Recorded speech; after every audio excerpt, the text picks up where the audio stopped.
And that was the first sign for me that social media is affecting my mental health. And instantly, it was like a light bulb went off.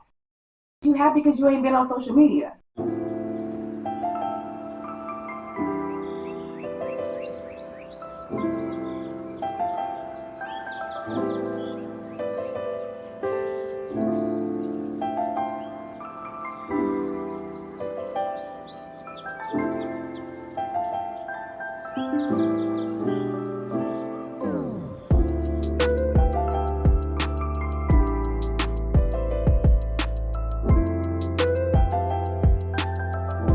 Hey girl, hey, it's me, Amber D, and thank you so much for coming through for another video. If you haven't already, please be sure to like, comment, and subscribe.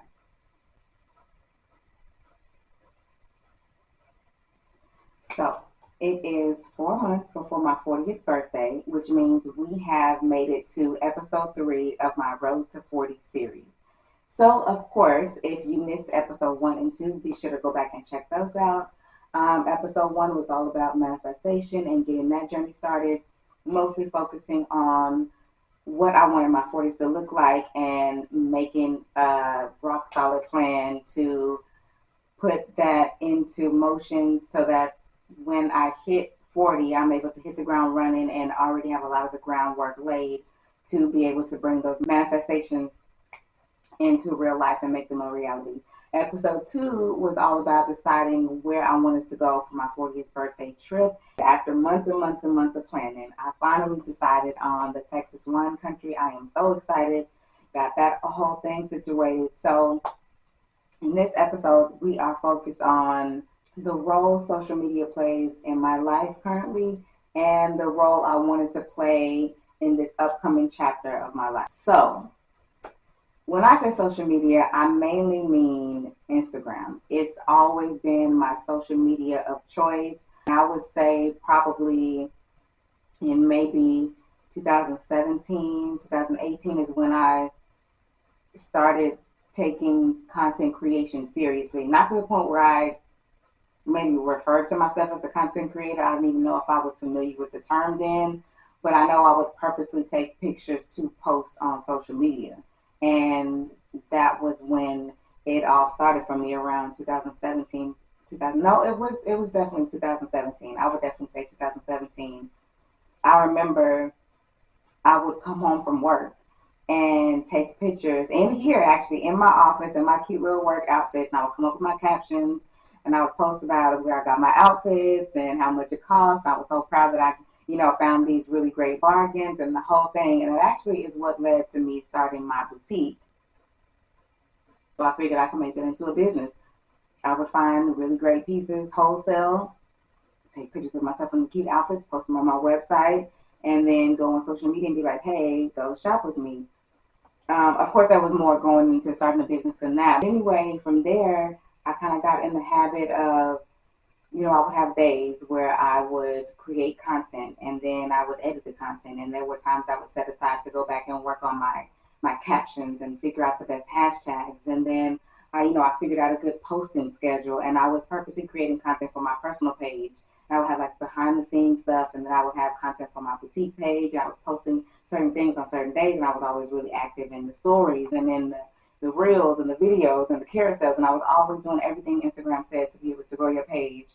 And some content did better than others, and I would have to. It was this whole big orchestrated, very deliberate operation, and I felt like I was a well-oiled machine. It got to the point where it was like all I did. It was all I did, and I didn't mind it. I was thoroughly enjoying everything. I would say from 2019 when I got started to probably about 2022. I was loving it from start to finish. I loved everything about it, and it got to the point where social media was a job for me. I took content creation very seriously. I treated it like a full-time job because it really is. Whether you're making money from it or not, if it's something that you're taking seriously, it is a job. There's a lot that goes into it. And I was enjoying all of it. I had absolutely no complaints. And then in 2020, when I was about a year in, or almost, oh, it was right around a year in, summer of 2020. We were all on lockdown because of COVID-19. And we were kind of right in the midst of all these George Floyd protests. And because we were all in the house, there was nothing really to do. There was the NBA bubble that was going on, and there was George Floyd protests. That was it. Everything else was shut down and closed. So that's all that was really on social media. And I remember one day, it was towards the end of the day, I had been scrolling quite a bit that day, and I scrolled past one protest scene in particular. And I remember it was a whole bunch of black people protesting, and on the opposite side of them is a whole bunch of law enforcement, whether it's police officers, sheriffs, state troopers, whoever it was. There was a whole bunch of them, and they were in full gear, ready, looking like they were ready to attack at any second. And in between the black people that were protesting and law enforcement was a barrier of white allies. I guess you could say they were on the protester side. They were standing in front of the protesters, linked arms, standing stoically like statues. And they were there for the black people's protection. And, oh, girl, I mean, I was seeing that like it was just too much for me. I had consumed too much content that day, especially that type of content. It was very emotional for me, clearly. And that was the first sign for me that social media is affecting my mental health. I had seen other people talk about it, and I knew it was a thing. It's not like I had seen other people talk about their experience and just kind of blew it off like, you just too sensitive, you just doing too much. Like, I fully understood where those people were coming from, but it wasn't until that particular moment that I was like, okay, this is seriously affecting me as well, and I have to do something different. But at the same time, I'm already very much in love with the content creating process. I'm on social media, and again, by social media, I mean Instagram. I'm on all the time. It's one of the first things I do when I get up. It's one of the last things I do before I go to bed. I'm on there at specific times doing specific things, and it's just an everyday thing for me. And I told myself in that moment, scrolling past that protest video, that I need to limit how much I'm consuming social media content. So I told myself at that point, I'm going to get off social media at like 6 or 7 o'clock every day. And that worked for a while. I did that for maybe 5, 6, 7 months. I did that for a while. I would just get off of social media like early evening and just be done with it for the day. And I would get on the next morning and kind of resume my schedule as normal. And then it got to the point where I was like, this is not enough. I need to have a full 24 hours away from social media. So I started, from Saturday night, whenever I was done on social media on Saturday night, I wouldn't get back on any social media until Monday morning. So now I go from being on social media all the time to not getting on in the morning until 10 o'clock. Because prior to this, I was getting on like as soon as I woke up in the morning. I'll say my daily prayer of thanks, and then I would check my phone, and I would see all the alerts I had, email, all the different things, and a good chunk of them were from Instagram. From between my two pages, I would go in there and I would reply to comments. I would check, my DMs or who, reacted to my stories, all the things. I was doing all the things from very early in the morning until maybe about 7 or 8 at night, and then I would start all over again. So I told myself, I'm not going to get on social media. That's not going to be a part of my morning routine. So from 2020 to now, like, I'm realizing that social media is very much contributing to the detriment of my mental health, but it's just such a big part of my routine. I don't really know how to manage them both. I don't know how to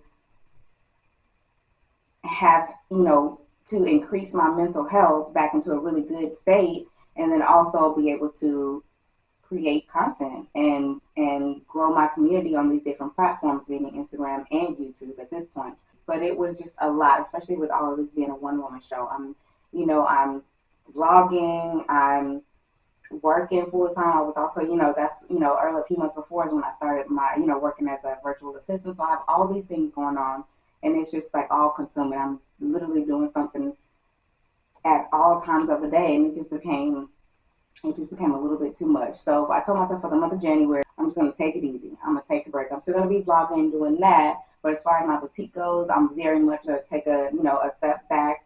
And I'm still posting every day, doing all the things, But, I just wasn't, doing, a lot of the extras. I wasn't going as hard as I was. I told myself I was going to take a week break from social media and just kind of elongate what that one day Sunday detox looks like for me and kind of stretch that out to a whole week. And I gave myself that week because not just taking a break from social media and not getting on social media, but I always, every week I had time set aside to decide what I was going to post for my boutique, decide what I was going to post on my social media page. You know, I would come up with captions, and like I said, I would work, do research on hashtags and all the things. So I got to take a break from that as well. And I was taking a break every time I would see an Instagram alert. Instead of keeping it in the back of my mind, oh, I got to go to reply to this comment, I got to go check this DM, I would just swipe that alert away, and it was no longer on my mind. It was literally like out of sight, out of mind. And by the end of that week, I was ready to go for another week break. I was like, I think I'm gonna go ahead and make it a 2 week break. I'm not really super amped, super ready, super excited to get back on social media. I don't feel like I'm missing anything. I don't feel like I'm missing it at all. So I made that 1 week a 2 week break from social media. And towards the end of that 2 weeks, it was one day, I don't even remember what I was doing. I was in the kitchen, which I kind of feel like I'm always finding myself in the kitchen. But I think I was like coming out of the pantry, and I was literally just smiling to myself. I was smiling. And I thought to myself, girl, what you smiling at? Like, what's got you smiling like that? And I didn't, I was like, I guess I'm just happy. And instantly, it was like a light bulb went off. Bitch, you happy because you ain't been on social media. It was like the most clear epiphany I have ever had. You are more happier now than you've been in weeks because you haven't been on social media every day. Even if I wasn't actually consuming the content, social media was on my mind as a content creator. It just was. Once I came to that very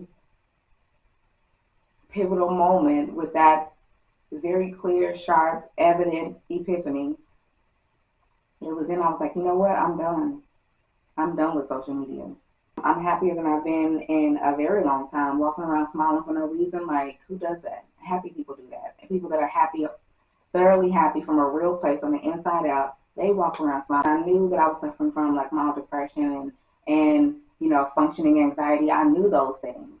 But all of those things were kind of triggered and worsened by social media and the amount of time I was spending on social media. So having that 2 week moment of clarity, it just cemented everything for me. And I made the executive decision to have social media go. And again, for me, social media means Instagram. I'm giving myself permission to let those things go. So I have made the decision to close my boutique. It's not something that I'm sad about. It's not something that, it's not even something that I cried over. Like I said, it was a good run. We had a good 4 years. And I'm happy with it. I can always say that I did it. I'm going to keep my business name registered so that if at any point I decide to go back to it or use that name for something else, I'll always be able to. But it's just not a part of my journey anymore. And I'm completely happy with that. I'm happy that I gave myself the permission to let this go. I feel like the only reason I hadn't, like I said, is because I had been doing it for so long and I felt like it was something I was supposed to be doing. And it was something I was supposed to be doing for the time that I was doing it. And I don't feel like it's something I'm supposed to be doing going forward. And the only other thing that I'm going to do is redecorate once again in my office. And I'm actually not going to be redecorating. I'm going to take down my packing station that I built myself with my own 2 hands. It made packing my order so much easier, and I'm proud of myself for even building it. But it was very rinky. Every time I was packing anything on it, it was wobbling back and forth. Not like wobbling like it was going to fall down, just wobbling because it was teetery. It was just teetery. That's the best. That's the best way I can put it. But so I'm going to remove that. I'm also going to remove my keyboard. I haven't played it in well over a year. At one point, learning how to play the piano brought me joy. It does not anymore. So right now, it's literally just taking up room in my office. So I'm going to remove that. And then I know I'm going to need to do some touch-up painting here because especially where my packing station is, I spray painted it gold, and I know it's got gold scuffs all over the wall and a couple other areas in here. So I'm going to get things kind of touched up and revamped in here. Okay, so as you can see, like I said, it was real rickety. It just moved real easy. It's very lightweight. It's literally just plywood that I glued together, but um I thought I was gonna have to like get some touch-up paint and like touch up all where it was been banging against the wall, but it's actually not bad at all. There's only like one little spot right here, so luckily I will hold off on the touch-up paint, but I am still gonna move this out of here. I don't know if I need to. I thought maybe it might like come apart as soon as I lifted it, but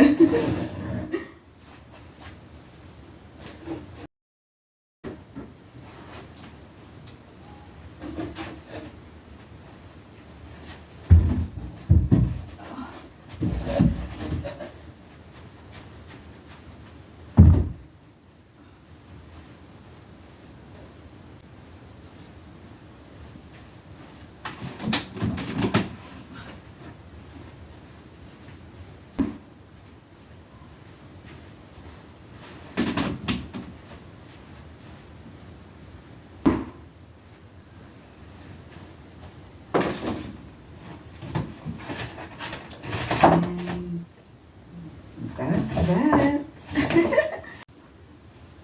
And the other thing I'm gonna do is take out this keyboard.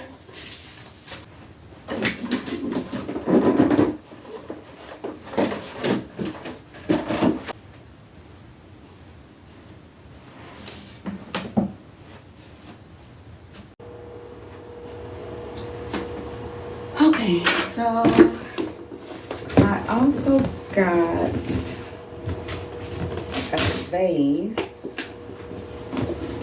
to go next to my reading chair where I like to sit and read or journal or whatever. And I ordered this vase. It's like a small little 8-inch vase in the shade Translucent Amber. So I thought it would be perfect.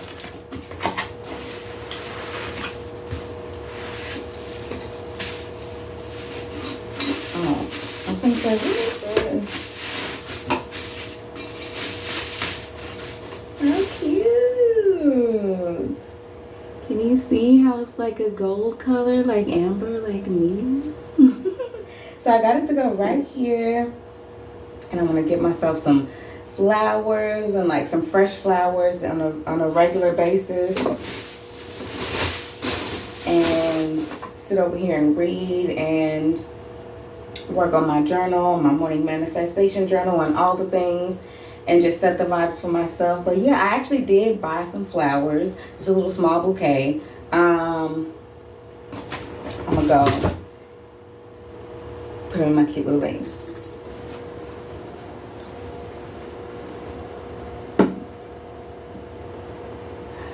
Okay, it's cute. I love it.